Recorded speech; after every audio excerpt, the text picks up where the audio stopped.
Superiornya performa Mercedes di GP Australia dengan finish 1 dan 2 memang jadi awal yang sangat positif bagi pabrikan Jerman tersebut dalam memulai regulasi baru. Hal itu sekaligus konfirmasi soal keunggulan mereka di aspek mesin yang sudah jadi topik hangat pembicaraan selama berbulan-bulan lamanya. Terutama ketika disinggung soal keberadaan trik rasio kompresi yang bisa menambah tenaga yang dihasilkan oleh mesin sampai ekstra 20 horsepower di lurusan, yang sepertinya memang menguntungkan mereka di lurusan Albert Park.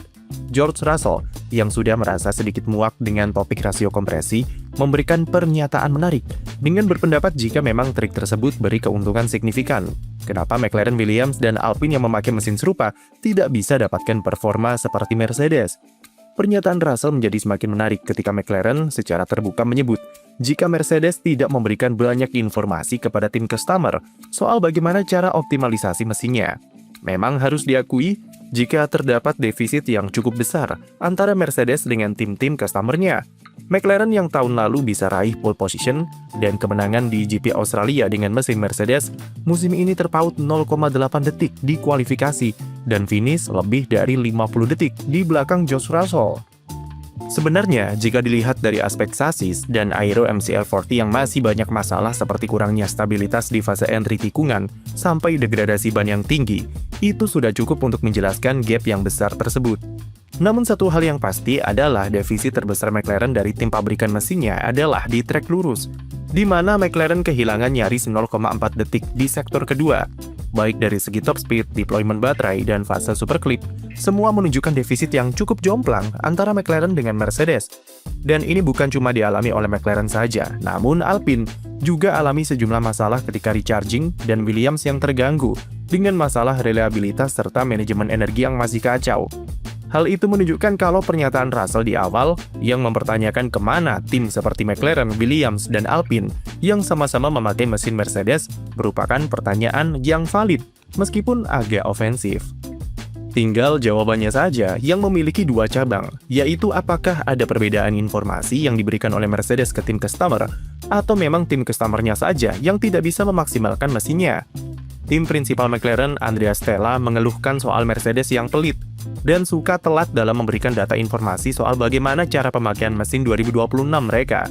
Hal itu sudah terjadi sejak pramusim, di mana McLaren harus mencari tahu cara operasional mesinnya secara mandiri, tanpa adanya data simulasi yang lengkap dari Mercedes.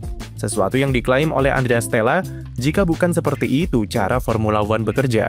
Karena di era modern, data simulasi itu sangat penting dalam pemahaman mobil. Stella juga menyebut jika semenjak jadi tim customer Mercedes pada 2021 silam, tahun ini adalah pertama kalinya mereka berada di posisi dirugikan. Karena dari sedikitnya data yang diberikan Mercedes di mesin barunya, McLaren jadi tidak punya kemampuan untuk memprediksi bagaimana perilaku mobil dan kesulitan dalam memproyeksikan program development ke depannya. Bukan cuma McLaren saja yang bersuara, tapi Williams juga mengakui jika mereka terkejut dengan kemampuan Mercedes yang baru mengeluarkan performa mesinnya yang sebenarnya pada kualifikasi GP Australia. James Vowles mengaku mereka tidak tahu bagaimana Mercedes bisa mendapatkan performa semacam itu. Sementara Alpine meski akui alami beberapa kesulitan, namun hal itu wajar, karena ini adalah tahun pertama mereka memakai mesin Mercedes, dan masih harus banyak beradaptasi dengan prosedur serta sistem yang ada. Jika kita tarik mundur ke regulasi 2014, superioritas mesin Mercedes saat itu bisa mengangkat performa tim seperti Williams, Force India, dan bahkan Lotus untuk bisa lebih kompetitif di zona poin, atau bahkan podium. Pola yang sama tidak terjadi di regulasi 2026, karena terdapat defisit yang cukup signifikan dengan tim customer, serta pabrikan lain yang menunjukkan fase development yang lebih bagus ketimbang 2014. Well, berbicara menjadi tim customer yang membeli mesin dari pabrikan, memang ada plus dan minusnya masing-masing. Keuntungannya adalah biayanya jauh lebih murah daripada membuat mesin sendiri yang berdampak ke efisiensi sumber daya yang lebih bagus.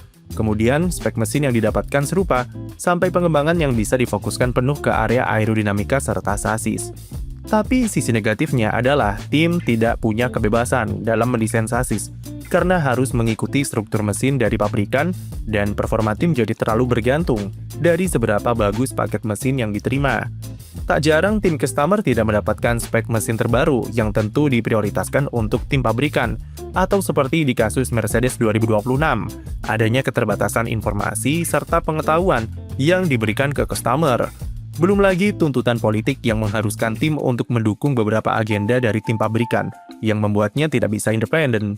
Bagi McLaren, mereka memang bisa membuktikan kalau bisa juara dunia sebagai tim customer pada 2024 dan 2025 bersama Mercedes.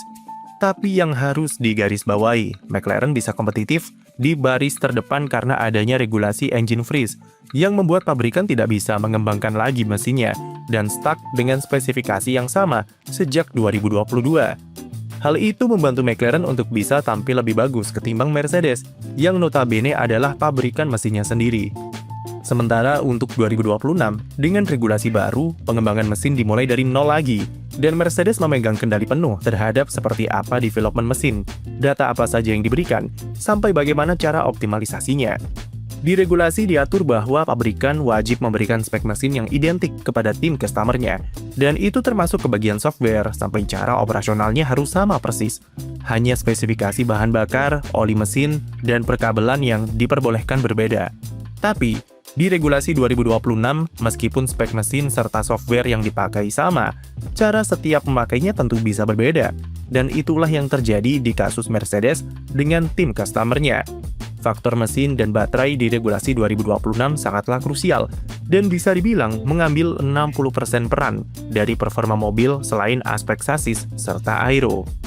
Rumitnya regulasi baru membuat mesin yang kuat atau punya mesin terbaik saja tidaklah cukup, terutama di aspek manajemen baterai, di mana itu memerlukan software untuk mengaturnya secara otomatis, seperti bagaimana dan di mana energinya di-recharge, seberapa agresif superclip yang diaktifkan, sampai seberapa besar energi yang bisa dideploy di area-area spesifik di sirkuit. Semua itu perlu pemrograman software yang sifatnya sangat spesifik serta detail, dan tim pabrikan Mercedes diklaim merupakan yang terbaik di aspek ini. James Vowles mengakui jika timnya tidak mempunyai teknologi semaju Mercedes untuk mencapai level pemrograman manajemen baterainya, dan ia menganggap defisit performa ini merupakan perbedaan pengetahuan saja, mengingat Mercedes adalah pabrikan besar.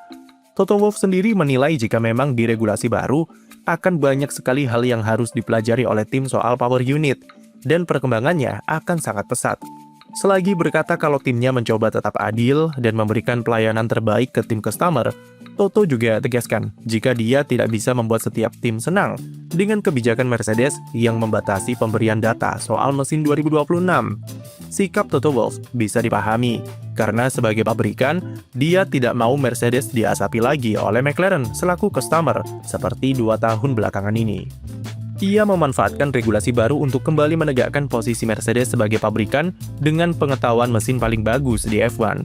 Tapi di sisi lain, rasa kesal McLaren juga bisa dipahami, karena faktanya sejak pramusim, Mercedes memang tidak memberikan spek mesin terbaru ke tim customer-nya. Meski alasannya adalah reliabilitas, McLaren mengklaim jika data yang diberikan juga sangat terbatas, yang membuat mereka kesulitan dalam memahami bagaimana perilaku mesin di regulasi baru. Tapi apapun itu, seperti inilah dunia F1 bekerja, terutama sebagai pabrikan yang punya kuasa terhadap mesinnya sendiri. Mereka pasti akan berusaha membuat perbedaan antara mesin spek pabrikan dengan mesin spek customer.